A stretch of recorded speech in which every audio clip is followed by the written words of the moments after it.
Hey, ladies, welcome back to the podcast. I am so excited to be talking about cooking and meal planning and being a busy household and getting food on the table. And today I have got Julie from Julie's, Yep. eatsandtreats.com. And we're going to be chatting about that. So, Julie, welcome to the podcast. Thank you for having me. So, I am really excited to talk about this. I am very passionate about getting food on the table for my family, but also food that my family's gonna want to eat. And that can be a struggle. So before we dive into all that goodness, Julie, why don't you tell us about yourself, what you do? All of that resonates with me. And that's why JuliesEatsandTreats.com was born. I am a mom of three, a wife, a business owner. My kids are entering that crazy busy life stage. And feeding your family and getting them to actually eat what you put on the table is truly challenging some days. So I focus on family friendly, easy meals. I live in Midwest Minnesota, and we have one grocery store, and you won't need to shop at 5 stores to get all your ingredients, and it's pantry staples. And like I said, the kids actually eat the food. Everything's tested by my family. I love that. That's one thing that I think with so many cookbooks and so many food bloggers out there, everybody kind of feels like they need to come up with like really unique recipes or over the top healthy. I'm all about being healthy, but sometimes these recipes and this food is like, no one in my family is going to eat this. This is not something that I can actually serve, or it's going to take 45 hours to put together and it's all this exotic stuff. And so looking at your recipes, I'm like, thank you. This is a mom who's making real recipes that your kids are actually going to want to eat. And that makes a really big difference. Right. I want to feed them great healthy food too, but I want them to eat it. So I try to sneak healthy in as much as possible, but it's like I try to sneak in fresh ingredients and different things like that. But really the goal is to make one meal and have all 5 of us eat it. Yes, I love that. I think that's a lot as busy moms, that's a lot of our goals. Yes. So speaking about that, as a busy mom, meal planning, getting food on the table, all of that can be so hard, like we said. So with this process, as you've had your blog and you have a new cookbook out, what is something really vital that you've learned that helps in getting dinner on the table? Well, you kind of just said that, like one meal that everyone can eat. What are some I can't speak today. Tips and tricks that you've learned in that process? Yeah. So when I had my first kid, I mean, you come home and when they're old enough to want dinner and meals, I just remember standing in the kitchen and she was on my leg and it was like, they come home and it's like, did you not eat all day? Like, what's going on? You're ready to eat now. And it was so stressful and hard. Yeah. And so I started really getting into the habit of meal planning for the week on the weekends. And in fact, I have a whole front page of my cookbook dedicated to it. And it doesn't have to be overwhelming. And it can take some of the stress out of your week. It seems overwhelming to do it on the weekend and get it ready. But once you try it, you will be hooked. I love coming into the house and knowing that I have my groceries and I have even if it's Monday and I all of a sudden make Thursday's meal on Monday, at least I know when I walk in, there's a game plan. I have 5 recipes where the ingredients are in my house. I can make them. I don't have to stand there and think about what I'm going to make. I don't have to run to the grocery store after work. It just takes that stress and that pressure every day off of dinner time. And I think that is truly the key. If you can get into meal planning, it seems so much more approachable in life. Yeah. So are you planning out breakfast, lunch, dinner, snacks? What I know everybody does it different. So what's your approach in that? So I really do just dinner. My kids are gone during the day. So they're all in school now. And for breakfast, I'll be honest, we are a toast, cereal, maybe fry you an egg, scramble some eggs for someone, but I am not a make you all a full-fledged breakfast mom. Sorry, that's not me. Yes. I like to sleep. Yes.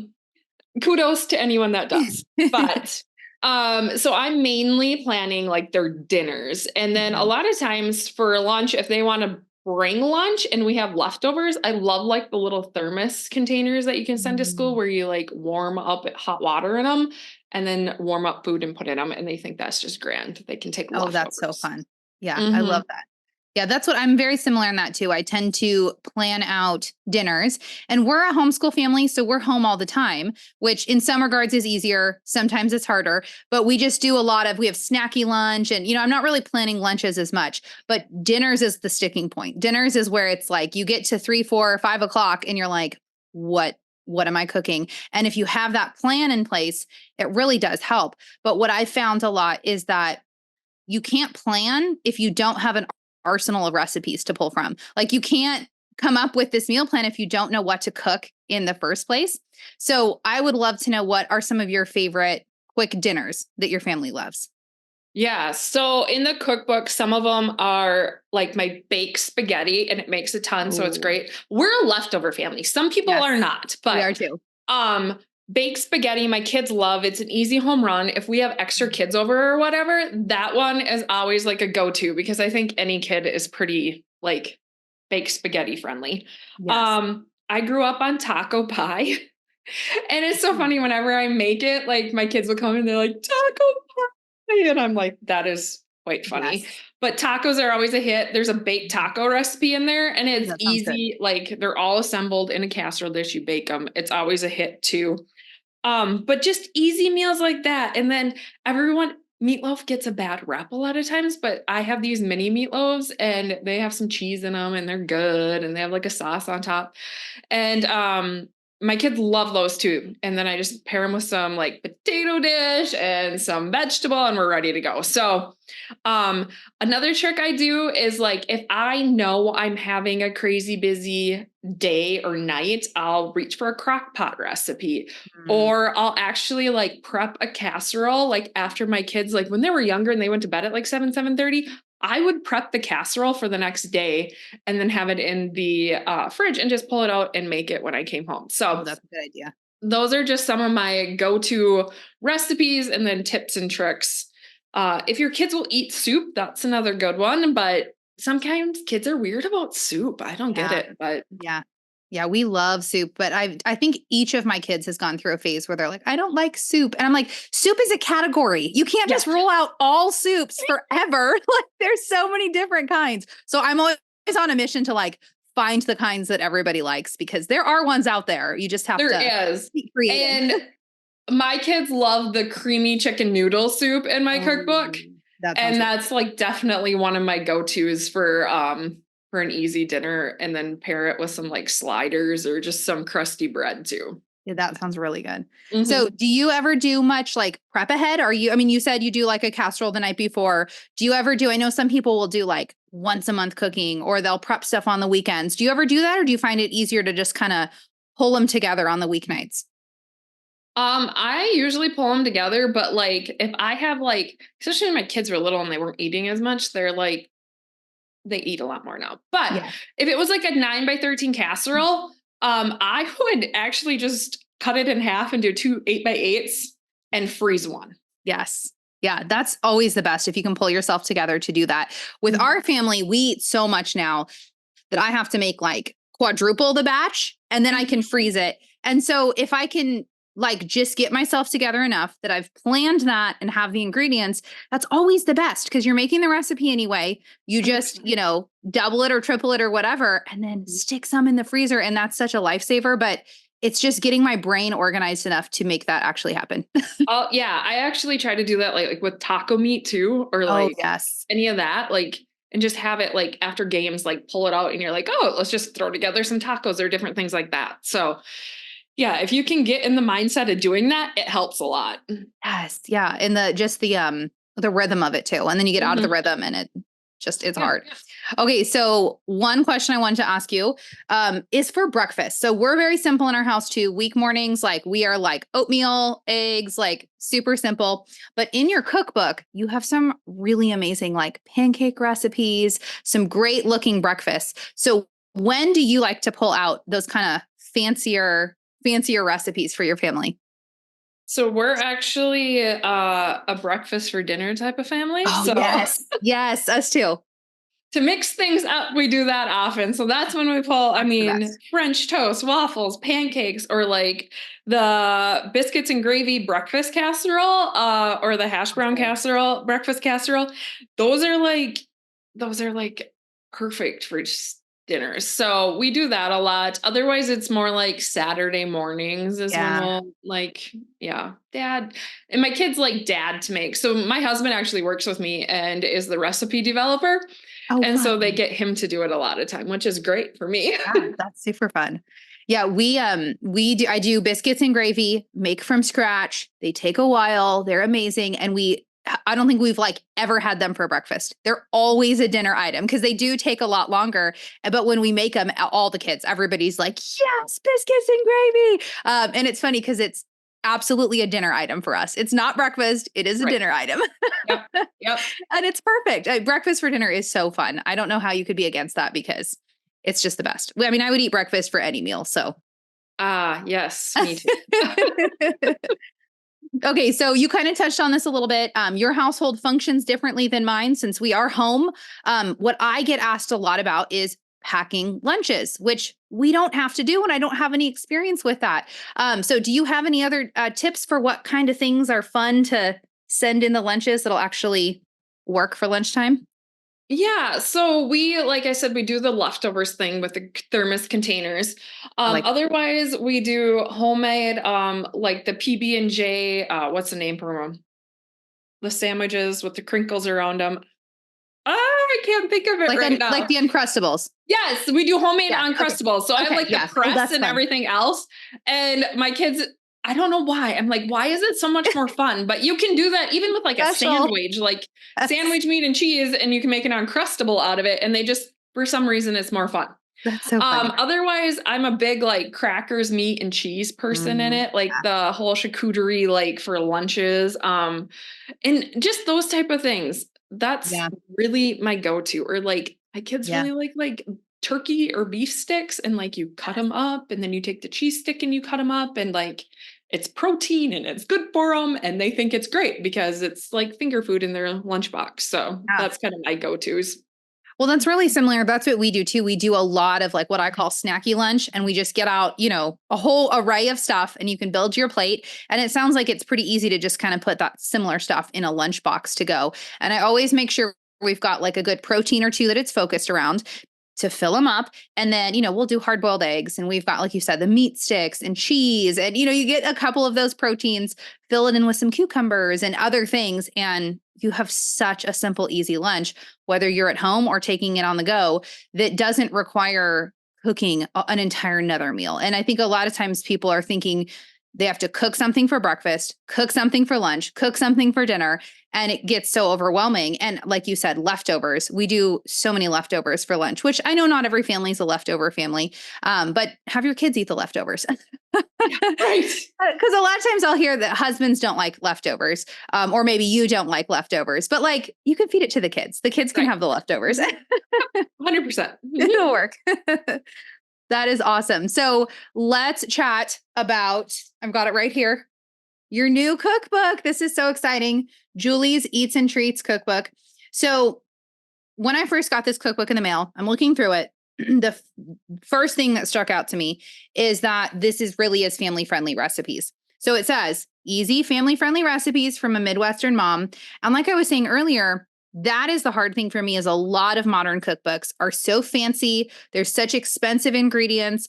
They're things that I've never heard of and my kids aren't going to want to eat. And yet you flip through this and it's really good, like hearty recipes that families are going to enjoy. So like I was flipping through and I'm like, oh, there are like, do you know how many recipes are in here? I think it's like 110 or so. Yeah, it's a lot. And some Mhm. cookbooks, they pad so much other stuff in there that there's not that many recipes. Mhm. This thing is packed with recipes. So now that I've gushed about it, why don't you go ahead and tell us all about it and kind of your journey to writing this big old amazing cookbook? Yeah. So my goal was to give you that resource that when you're meal planning, like you said, you had to have that resource to go to even meal Mhm. plan, and that you could pull this out. and that it was loaded with things that your family would actually like eat. And then this was like making the meal planning easier and the mealtime easier and different things like that. So when I went through to plan it, I was like, I left out appetizers. That was a really big, huge thing. But I was like, appetizers are fun, but I don't feel like we use them enough for them to have a slot in this. Like, I felt like I wanted more main dishes and sides that you could pair together than to have the appetizer you serve at a party 2 or 3 times a year. Does that make sense? So that's really where I focused. And then I went through and I'm like, I want a beef, a chicken, a pork, a seafood, and a soup category or however. And then I went through and filled those out. And I'm like, pasta's great, but I don't want too many pastas. Beef's great, but I don't want too many beef. Like, I tried to pull in all kinds of different things and still make them family friendly and easy to make and approachable. So no matter if you're a kid going off to college and you need easy meals and you've never cooked in your life and somebody hands us as a graduation present, a newlywed, a new mom, any of those things, like, it would cover them and give them the resources they needed to feel like they could approach cooking. And even if you had been cooking for a while, that it would give you things that, like, in your arsenal, like you said, that your kids and family would eat. And that's really where I went with it. And I was just like, that's my main. I want this an everyday mainstream cookbook that everyone is going to enjoy. It's, as I've started talking about it and stuff, we've started to nickname it an elevated cookbook, church cookbook. Oh, yes. Because the type of they've been passed down, these recipes are true and tried and passed down. And I'm like, it's kind of like that. A lot of these everyday recipes. That you can just pick out. Well, so let me ask. So let's say it's Saturday and you're like, I need to make a meal plan for the week ahead. I got to go to the grocery store. I've got the cookbook in front of me. What's your process then for building out your kind of meal plan and, planning ahead for that week?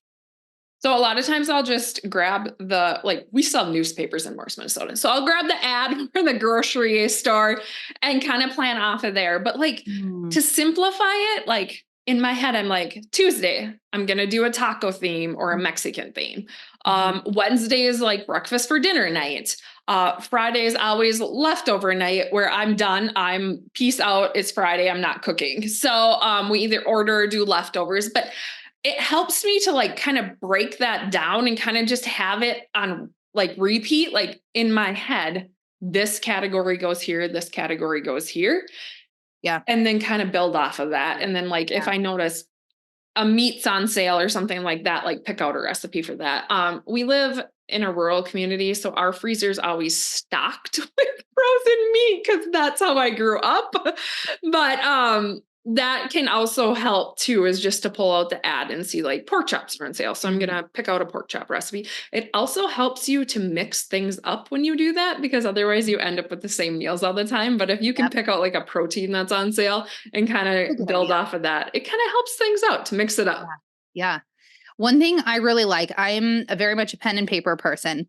And there's so many great resources. There's Pinterest, there's blogs that have all these recipes, but it can also get so overwhelming. So my favorite thing when I'm meal planning, especially when I feel stuck and I feel like I don't even know what to make this week, is to find a cookbook like yours that's everyday recipes and just sit down and start thumbing through it and be like, oh, taco bake or whatever. What'd you say it is? Taco pie?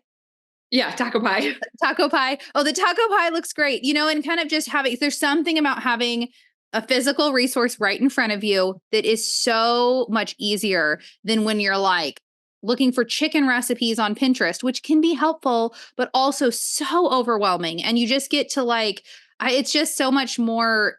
It makes me not end up doing the meal plan then, versus if you sit down, you have a resource, you can thumb through it, see the beautiful pictures. Also, by the way, people, Julie's cookbook is full of pictures, which is an absolute must have for me with a cookbook. A cookbook is useless if there's no pictures in it. What is the yeah.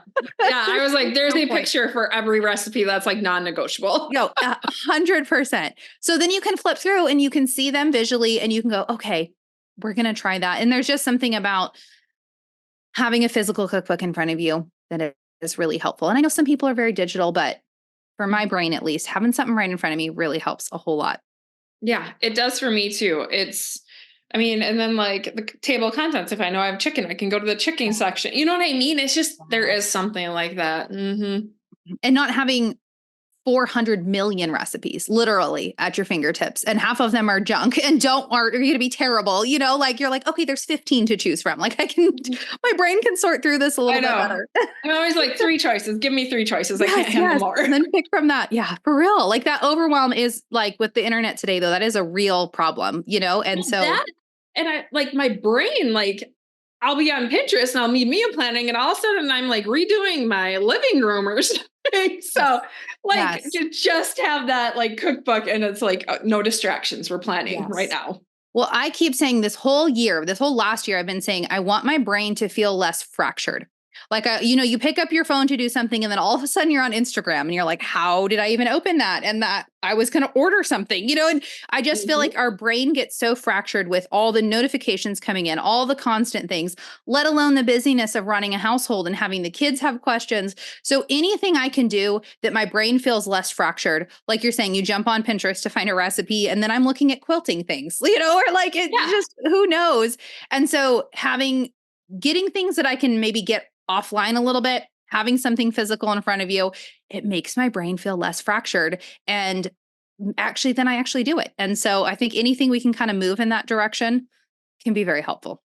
I 100, all that. All right. So why don't you tell us, when is your new cookbook coming out and where can everybody find it? So it's released on May 21st, and you can find it on Amazon. You can find it on Target, Walmart, Barnes and Noble, any of them. Awesome. Very exciting. Cool. Well, thank you so much for sharing that with us. They can head over to your website, julieeatsandtreats.com. You have what is your free opt-in there? I opted into it and I've gotten the 3rd email and it's great. It's like meal planning 30-minute tips. meals. Yes, that's what it is. Yes. 30-minute meals. So you can check out our website, find all of that, and also all the tasty recipes. So Julie, thank you so much for joining us today. Thanks for having me.